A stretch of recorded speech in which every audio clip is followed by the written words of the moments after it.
48 گھنٹے مجھے جہلم میں آئے ہوئے مکمل ہو چکے ہیں، بلکہ اس سے بھی زیادہ، اور میں نے 48 گھنٹے پہلے یہ ریکارڈ کروایا تھا کہ میں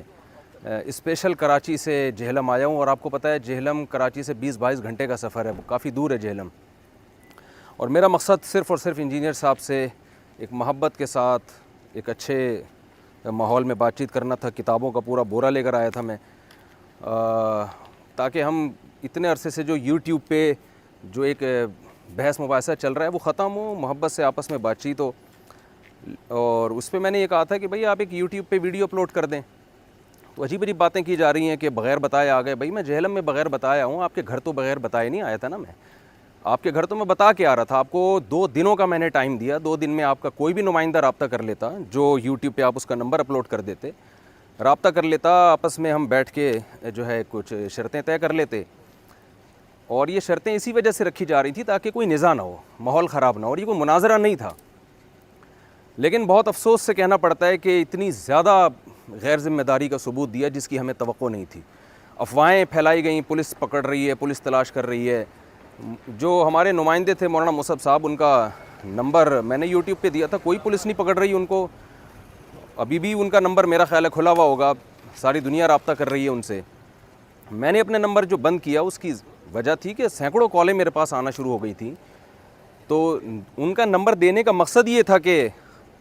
تاکہ مجھ سے لوگ براہ راست رابطہ نہ کریں۔ 2 منٹ لگنے تھے انجینئر صاحب کو ایک یوٹیوب پہ ایک اچھا سا محبت بھرا پیغام اپلوڈ کر دیتے، ٹھیک ہے جی موسٹ ویلکم مفتی صاحب،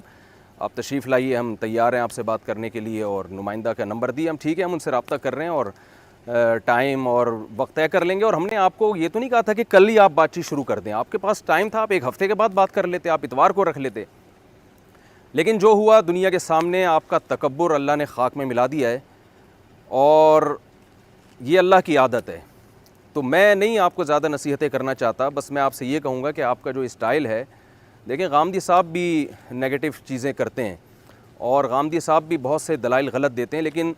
باتیں ان کی غلط ہوتی ہیں، انداز غلط نہیں ہوتا۔ آپ کی باتیں بھی غلط ہوتی ہیں اور آپ کا اسٹائل بھی غلط ہوتا ہے، بہت ہی متکبرانہ اور فرعون والا آپ کا اسٹائل ہے، جو اللہ نے آج انشاءاللہ خاک میں ملا دی ہے۔ تو اب آپ یہ دعوے کہ میں بابی اور میں علمی اور میں کتابی اور میں بابوں کو نہیں مانتا، اور یہ ہر وقت جو نیگیٹیوٹی آپ پھیلا رہے ہیں، میں امید کرتا ہوں شاید وہ آپ اب چھوڑ دیں۔ اور میں اب یہاں سے جا رہا ہوں، اور کسی نے بڑی ایک مزاحیہ سی پوسٹ میرے بارے میں چلائی تھی کہ انجینئر صاحب کو خطاب کر کے کہ انجینئر صاحب، مفتی صاحب ایسا نہ ہو کہ 4تھی شادی جہلم میں کریں اور پھر بار بار مفتی صاحب کا آنا ہو۔ تو میں انجینئر صاحب کی تسلی کے لیے کہہ رہا ہوں کہ آپ نے بالکل بھی گھبرانا نہیں ہے، میں اب دوبارہ اگر جہلم آؤں گا تو آپ بالکل اس غم میں نہ رہیں کہ میں آپ سے بات چیت کے لیے یا بحث کے لیے آؤں گا، میرے یہاں اصلاحی بیان ہوں گے، اس کے لیے آؤں گا، بہت سارے دوست ہیں جنہوں نے ملنے کی خواہش ظاہر کی ہے، تو اس سلسلے میں آؤں گا۔ تو یہ جو پروپیگنڈا ہے یہ آپ چھوڑ دیں۔ حضرت معاویہ رضی اللہ تعالیٰ عنہ سے محبت ہمارے ایمان کا حصہ ہے، تمام صحابہ سے محبت۔ آپ نے جو صحابہ کرام کے خلاف ایک پروپیگنڈا کیا ہوا ہے، اور المہند المفند کے بارے میں جو پروپیگنڈا کیا ہوا ہے، ان سب پہ بات ہوتی ہے، اور آپ نے بڑی عقلمندی کا مظاہرہ کیا اپنے آپ کے خیال کے مطابق کہ آپ بیٹھے نہیں، کیونکہ آپ کو پتہ تھا کہ جو ذلت آپ کی اس وقت ہوئی ہے، اگر آپ بیٹھ جاتے تو اس سے زیادہ آپ نے رسوا ہونا تھا۔ تو مجھے آپ کی کوئی رسوائی سے خوشی نہیں ہو رہی ہے، لیکن یہ رسوائی دنیا کی ہے، اگر آپ نے توبہ نہیں کی تو آخرت کی رسوائی اس سے بڑھ کر ہے۔ اللہ تعالیٰ ہمارے دل میں صحابہ کرام،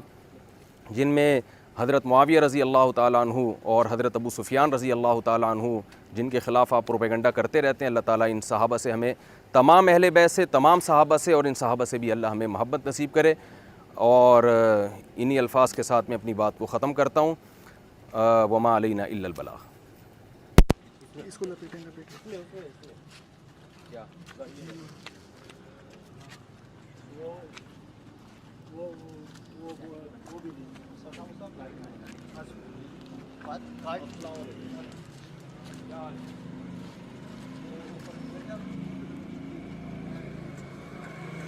چل یار